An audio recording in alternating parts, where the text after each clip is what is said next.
everyone has a chance to be transformed and to be changed by the power of His love. The reason why the world is continually fighting, the reason why the world are angry with each other, the reason why the world are betraying with each other is because the power of God's love is not yet coming, it's not yet arriving, it is not yet being encountered by many people in these last days. My dearest beloved, the love of the Father, the salvation of the Son, and the power of the Holy Spirit is what the world needed at this point of time. Many today are being blinded by the deception of the devil, knowing they do not know how God loves them immeasurably, how God loves them without condition. The reason why the world are dying, the reason why the world are fighting, the reason why the world are receiving such kind, of different troubles and in these last days, the Bible says the devil will go rampantly. The devil will move powerfully. But alam po natin, walang pwedeng tumalo sa pag-ibig ng Diyos. Walang pwedeng gumapi sa pagmamahal ng Diyos. Kahit anong gawa ng kaaway ang ipadala niyang salot sa buong daigdig. If you have the love of God, no power of darkness can prevail against the love of God. Love is the solution for this dying world. And because of God's love, He gave His only begotten Son. He gave His dearly loved Son, the only solution for this dying world. This is dying because they fail to know the heart of God. They fail to know the love of God. They fail to know God's sacrifice for us to be redeemed, for us to be restored back to who we really are. Mga minamahal kong kapatid, napakasarap isipin na tayo ay nakabalik na sa kung sino talaga tayo. Dati tayo ay mga anak ng mundo, anak ng sanlibutan, anak ng kasalanan, anak ng kaaway. Subalit dahil sa pag-ibig ng Diyos, ibinalik niya yung kung talagang sino tayo. For God so loved the world.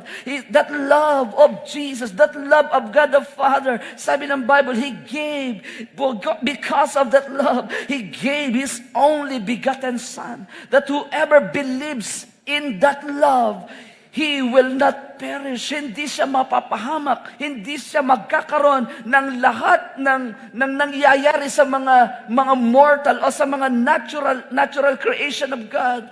At ang magaganap, ang matatanggap po niya, sabi doon, everyone who believes in Him will not perish but have eternal life. Mga kapatid ko minamahal, naniniwala po ako na kapag naunawan natin ang gusto ng Diyos, malimit, ang hirap unawain ang gusto ng Diyos. Sabi ng Diyos, pag sinampal ka sa kabila, ibigay mo pang kabila. Ay, mahirap naman yung brother, son.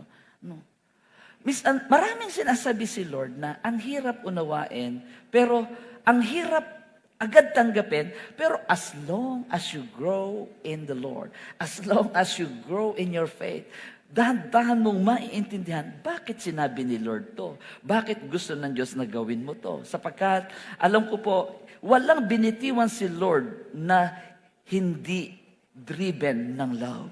Walang binitiwang salita ng ang Diyos na hindi po inspired by the love of the Father. Kaya nga sabi ni Jesus, wala akong sinasabi na hindi galing sa tatay ko. Sapagkat alam ni Jesus na kung magsasalita siya nang hindi galing sa kanyang ama, ayun ay phileo love, yun ay storge love, pag-ibig lang galing sa laman, pang-mundo lang yun, o pang-tao lang yun. Hindi yun ang standard ng Diyos. Ang standard ng Diyos ay agape. Kumbaga, pag-ibig na walang condition. That's why Jesus says, ang sinasabi ko ay hindi galing sa akin. What I am saying are from God. Wala akong sinabing galing sa akin. That's why, when Jesus Christ revealed that, sabi niya sa Matthew chapter 22, starting verse 36, minsan may nagtanong po sa kanyang mga alagad, ano po ba ang pinakamahalagang utos, Panginoon? 36 na, 36, ayan.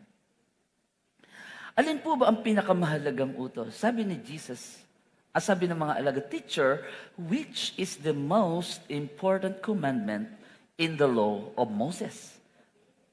Alin ba ang pinakamahalagang utos sa mga batas ni Moses. Sabi niya po sa 37 hanggang 39, Jesus replied, "You must love the Lord your God with all your heart." Sabihin natin lahat, all your heart. Grabe, all no? All your soul. And all your mind.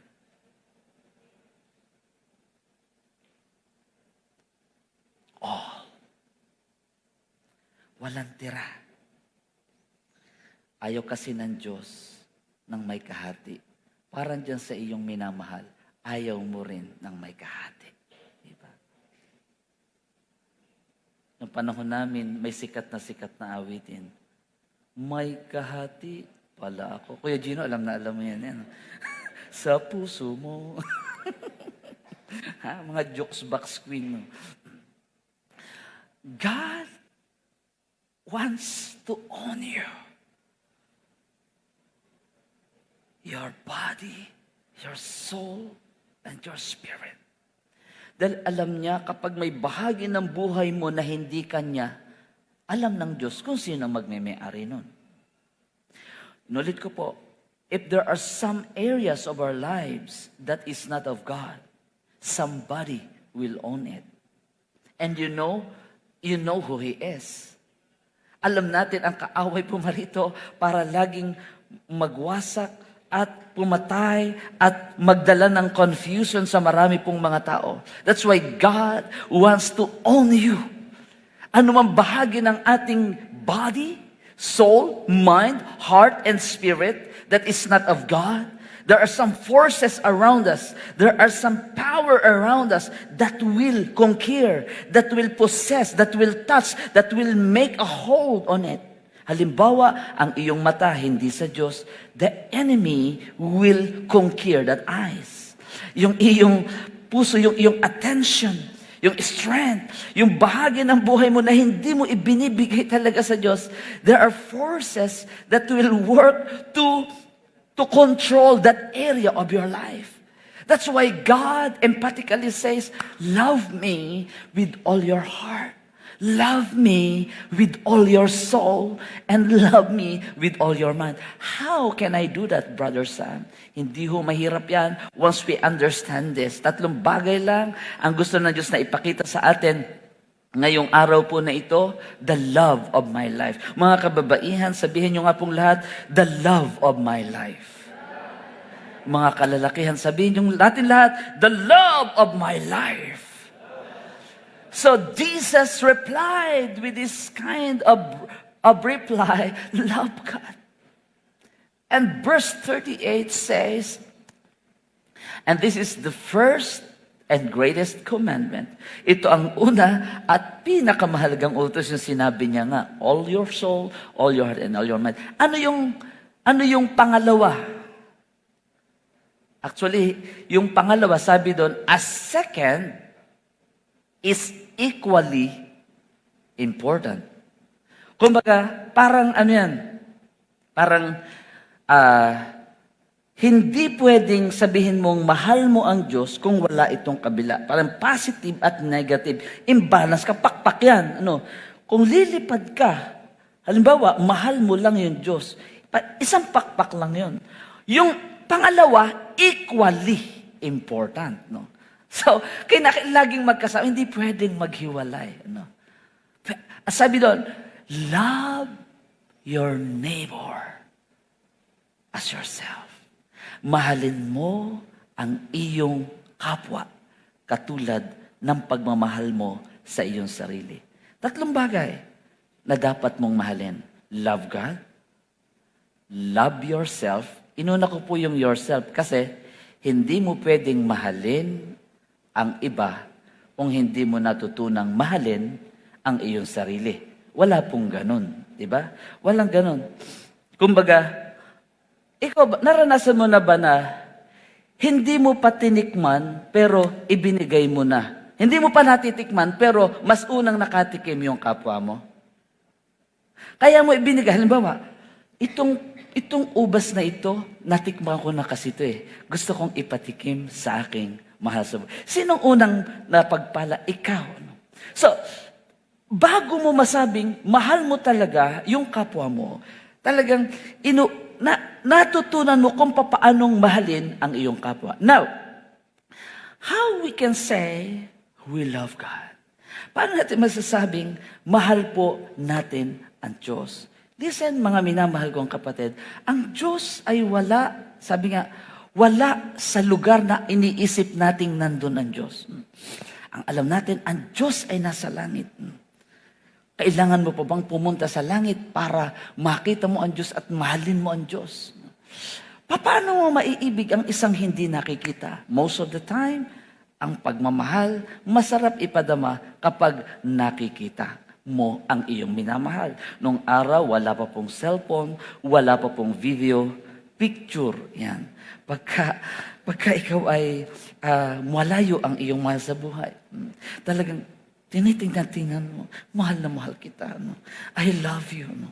Iba yung nakikita ang minamahal kaysa nagmamahal ka nang hindi nakikita. No? Yung LDR o long distance relationship ay malimit, hindi rin nagtatagal pag tumagal ng tumagal. No? Na magkalayo. No? Bakit? Kasi nga, hindi kayo physically nagkikita. Maraming nagsasabing mahal nila ang Diyos. Mahal ko ang Diyos. Paano? How you truly love God?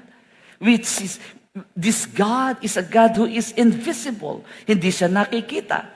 Mga kapatid ko minamahal, napakahalagang ganito tayo mag-isip pagdating sa pagmamahal sa Diyos. Sabi po ng 1 John chapter 4, verse 10, hanggang sa sumusunod pong talata. Ang sabi po dyan, this is real love. Ito ang tunay na pag-ibig. Not that we loved God. Dahil ang totoo nga, hindi dahil mahal natin ang totoong pag-ibig, hindi dahil mahal natin ang Diyos. Dahil ang sabi ng author, mahirap talaga. Oh, mahirap mahalin yung hindi nakikita. Kaya ang ginawa ng iba, kumorte ng bata, nung bata pa ang Diyos, ganito ang kanyang suot, ganito ang kanyang height, ganito ang kanyang kulay. Kaya gumawa siya ng ninyo God. Which is, yun ang expression, gusto nilang nakikita ang kanilang Diyos. So, listen carefully, this is real love. Ito ang tunay na pag-ibig. Hindi dahil mahal natin ang Diyos. Paano natin masasabing real love ang nasa ating puso? Pag naintindihan natin that He loved us and sent His Son as a sacrifice to take away our sins. So, ang real love, ang totoong pag-ibig ay kapag ating inalam at kinilala na may ipinadalang anak sa atin na nagpatawad ng ating kasalanan. Kapatid ko't kaibigan, ito ang inyong tatandaan. Hindi mo pwedeng ibigin ng Diyos kapag ang laging nakikita mo sa buhay mo at sa kapwa mo ay ang kanilang pagkakamali. Never you can either honor God in your heart, mind, and soul if what you are seeing is the negative side of life. Dahil totoo po, mga minamahal kong kapatid, sa katotohanan, pag sinabing negative, they were all originated from the enemies of the positive. Yan ay kalaban nung positibo. Ang Diyos laging positibo. Bakit? Sabi ng Diyos, nothing is impossible.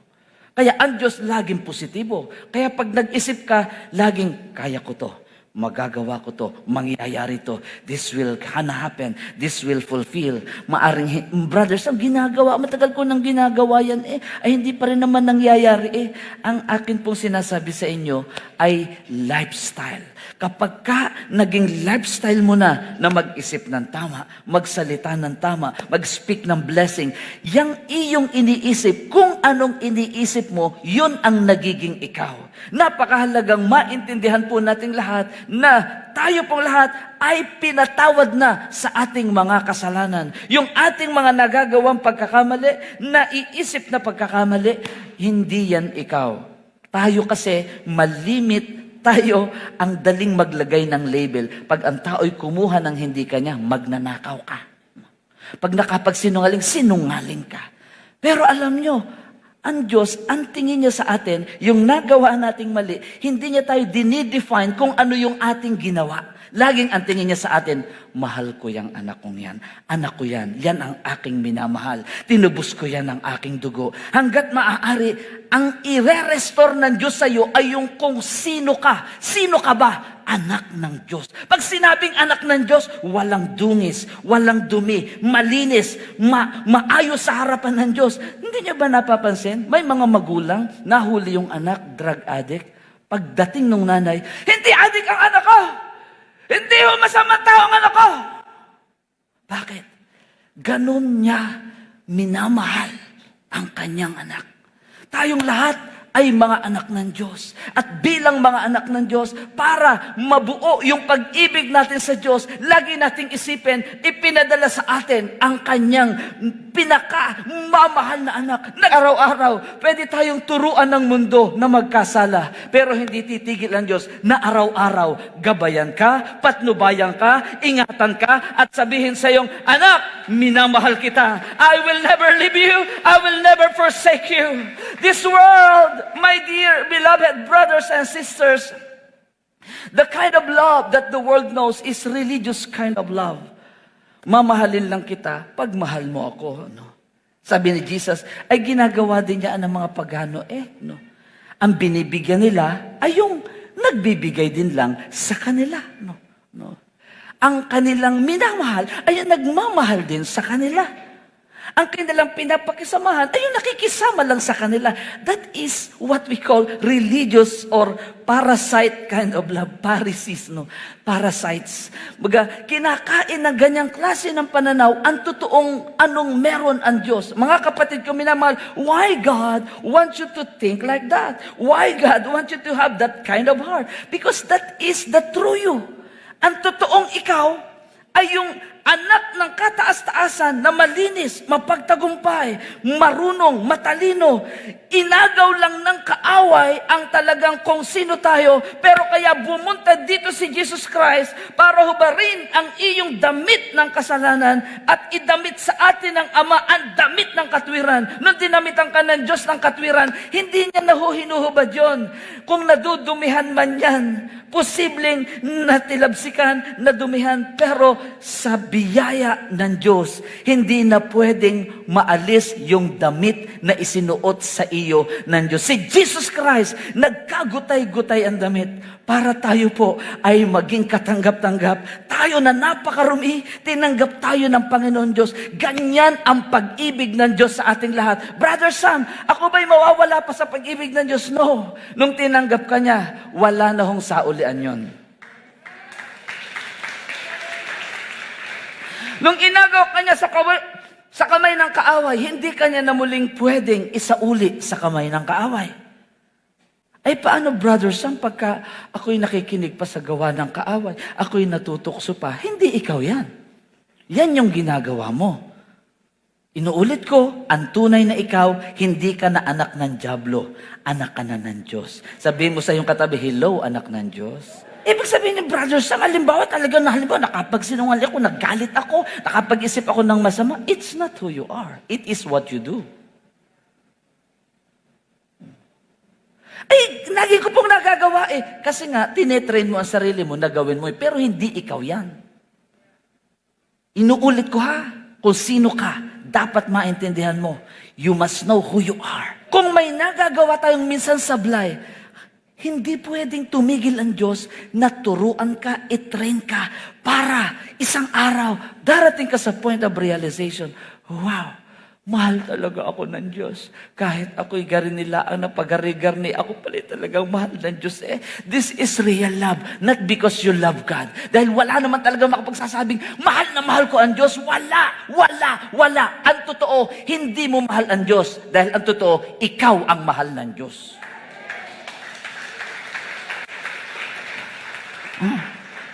Ang tanong, di ba? Marami pa tayo nagagawang mali, right?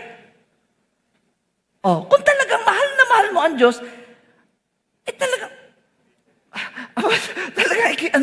Hanggat maaari, ayaw mong magkamali sa isip, salita at sa gawa. Pero hindi pwedeng mangyari yun dahil nasa mundo pa tayo na minsan ang ating kasama sa bahay nakakaiyamot. Di ba? Oh. Minsan yung mga kasama natin sa negosyo, kaklase, talagang gusto mong ipakulam. Hindi pwedeng mangyari na talagang mamatay ka na lang para hindi ka na maapektuhan ng mundong ito. Doon wala na gano'n. Minsan tayo naiinis, nagagalit, nakakapag-isip ng masama. Pero kaya nga sabi nga, wala mo sasabing mahal ko ang Diyos. At para mo talaga maideklara yun, isipin mo, lagi mong tatandaan, ikaw ang mahal ng Diyos. At hindi ka niya tatantanan. Hindi ka niya titigilan hanggat hindi nang iyayari yung kanyang mga pangako sa buhay mo. Hindi titigil ang Diyos hanggat hindi niya na-fulfill ang lahat ng kanyang sinabi sa'yo.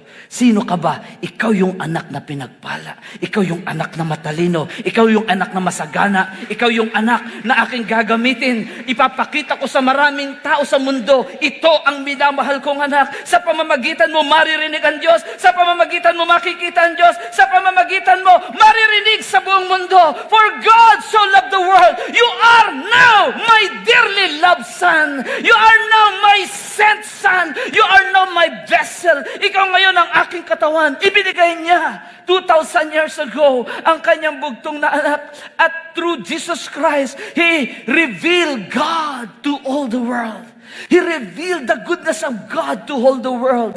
At sabi ng Bible, kapag sino man tumanggap sa Kanya, binigyan niya ng karapatang maging anak ng Diyos. John chapter 1 verse 12. Binigyan niya ng rights. At yung rights na yun ng pagiging anak ng Diyos, kahit si Jesus Christ, kung inyo pong mapapansin, ayaw niyang gumawa ng sarili niyang gawa.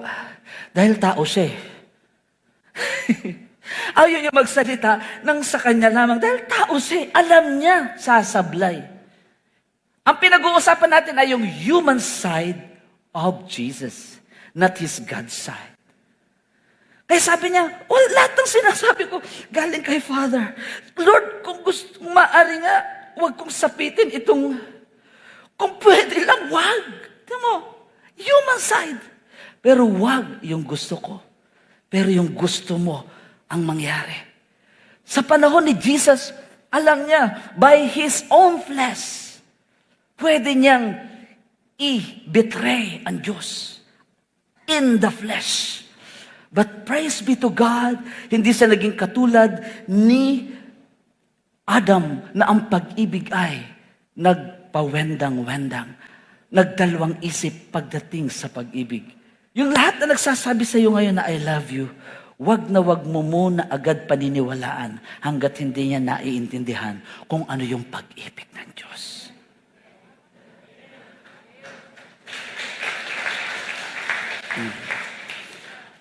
Mga kabataan, wag palilin lang. Oh, ito ang tandaan nyo. Pag may sabi sa'yo ng I love you, magiging totoo lang yan, una, kapag mahal niya ang mga mahal mo. Mahal mo ang city of God. Pag hindi niya minahal ang city of God, hindi ka niya mahal. Mahal mo ang iyong pananampalataya.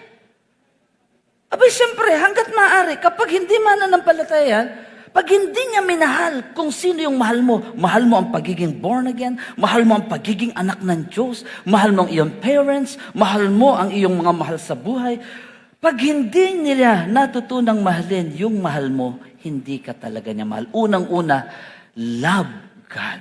Yan ang requirements, mga. Brothers, baka pagkagay, ano ang hinanap namin, baka ako'y tumandang dalagat binata. Tandaan mo, pag sumunod ka sa Diyos, noon pa man, itinakda na at ipinanganak na yung magmamahal sa'yo at magmamahal ng lahat ng mga mahal mo. Ulitin ko yun, ha? Hindi ka pwedeng matakot, baka maubusan ka. Hindi. Hindi pa nililikha ang mundong ito. Ipinanganak na yung tao na magmamahal sa'yo at mamahalin yung mga mahal mo. Hindi ka pwedeng maubusan. Unahin mong mahalin ang Diyos. Sundin mo ang Diyos. Magtiwala ka sa Diyos. Kilalanin mo ang Diyos. Dahil ito ang kauna-unahang utos.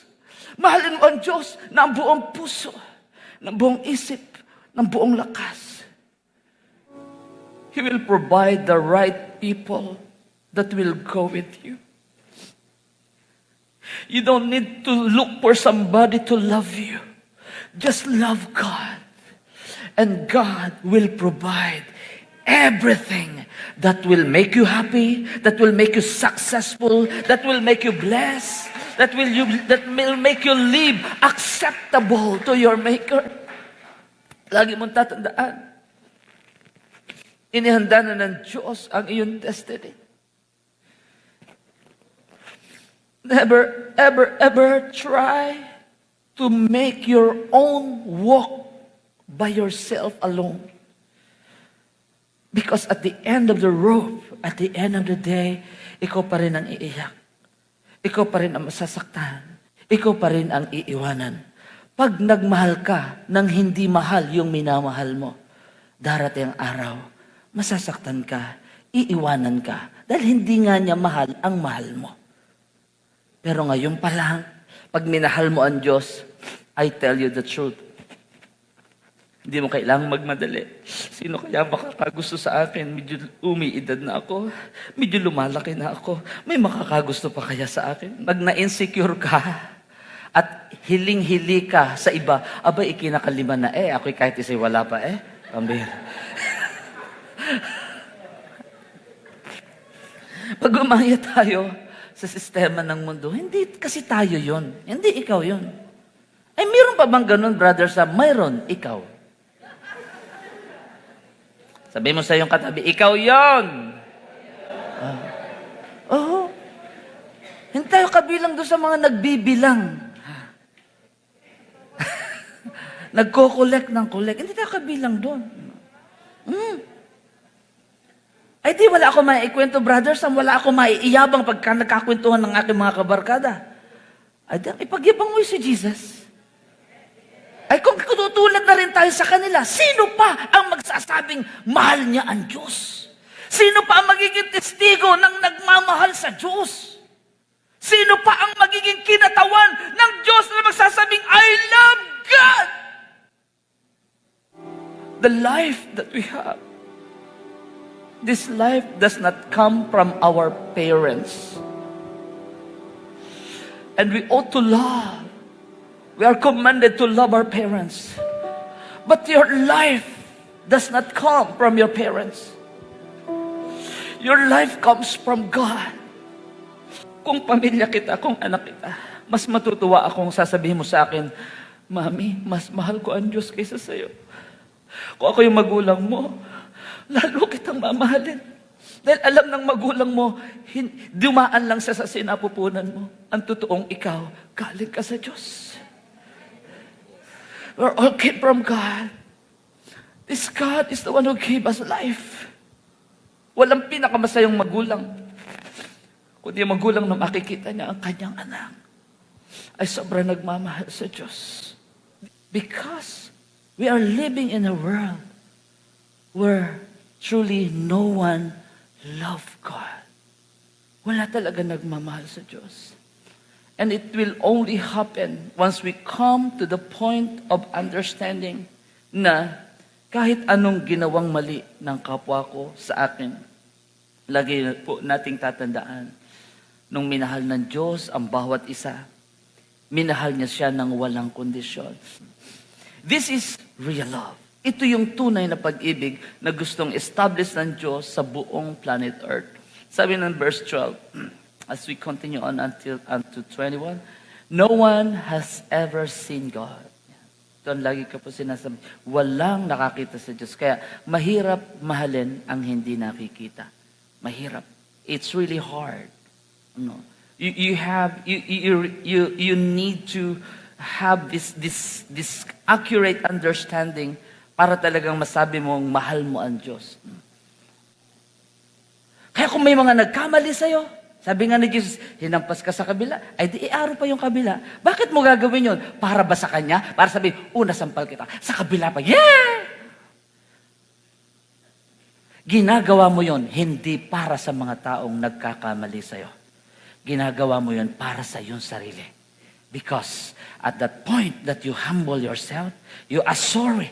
If you know that you committed wrong, I tell you the truth, once you did that, the Lord will promote you. The Lord will bless you. The Lord will increase you. The Lord will use you more. The blessing will be left and right. Lalong dadami ang pagpapala mo. Pero pag nag-hold ka ng grudge, nag-hold ka ng galit, nag-hold ka ng tampo, nag-hold ka ng accusation, nag-hold ka ng criticism, nag-hold ka ng negativity, I tell you the truth, that will invite the enemy to stop you from growing and loving God. But if you humble yourself, if you take away the old clothes of anger, hatred, unforgiveness, if you took it away and wear the robe of Jesus, pag idinamit mong muli yun, I tell you the truth, hindi pwedeng hindi sumablay ang pangako ng Diyos. Walang sumunod sa Diyos na hindi niya pinagpala sa lahat ng bagay. Makikita mo yan sa resulta ng iyong buhay, ng iyong pananalapi, ng iyong relationship, ng iyong ministry, at lahat ng area ng iyong gagawin. Mga kapatid, hindi tayo pinagbawalan na magkamali. Hindi tayo pinagbawalan na mag-commit ng kasalanan. Na mag-commit ng failures. Hindi tayo pinagbawalan. Ang pinagbabawal sa atin, ay kung ikay nagkamali, ay magpakumbaba. Kung ikay nagkasala, humingi ng tawad. Kung may nagalit sa'yo, just ask sorry. Because we're just human. Alam niyo, isang paghingi ng tawad at pagsisisi, grabe, sasakluban ka ng mga pagpapala at biyaya habang ikaw ay nabubuhay. Mga makapangyarihang salita sa mundong ito, I am sorry. I love you. Thank you. I care for you. Can I help you? These powerful words will surely change you and the people around you. Loving others is not easy if you don't learn how to love yourself. So loving ourselves is receiving what God has said to us. Ang pagmamahal sa sarili ay yung tatanggapin mo kung ano yung sinabi ng Diyos sa'yo. Hindi yung sinabing, mag-iinom ako, mahal ko ang sarili ko. Sabi mo siyang katabi, hindi gayon. Magbibisyo ako. Mahal ko ang sarili ko, ako yung mag-night club. Ako yung mambababae, mahal ko ang sarili ko. Hindi. Diyos ko. Lalo mong sinisira ang sarili mo. Hindi mo mahal ang sarili mo. Sinisira mo ang atay mo. Sinisira ang bituka mo. Sinisira mo ang bulsa mo. Sinisira mo ang relationship mo. Mahal ko sarili ko, magdadrugs ako. No. Mahal ko sarili ko, mabubuhay ako kung ano ako. Sino ka ba? Hindi ikaw yan yung mabisyo. Hindi ikaw yan. Hindi ikaw yan yung makulit. Hindi ikaw yung palaaway. Hindi yan ikaw. Ang tunay na ikaw yung kamukha ng Diyos, anak ng Diyos, matalino, malakas, pinagpala, mapagmahal, masipag. That is who you really are. Nilil lang tayo ng kaaway. Magiging masaya ka lang. If you truly love yourself, accept what God have told about you. That is how you can express, I love myself. Love God. The love of my life. Love God. Love your neighbor. Love yourself. Huwag mong sabihing hindi ka tinutulungan ng Diyos kapag dumadaan ka sa mabibigat na suliranin. Brother Sam, ang tagal na Ibig sabihin nun, kaya habang tumatagal ang pagsubok, mas lumalaki ang pagpapala.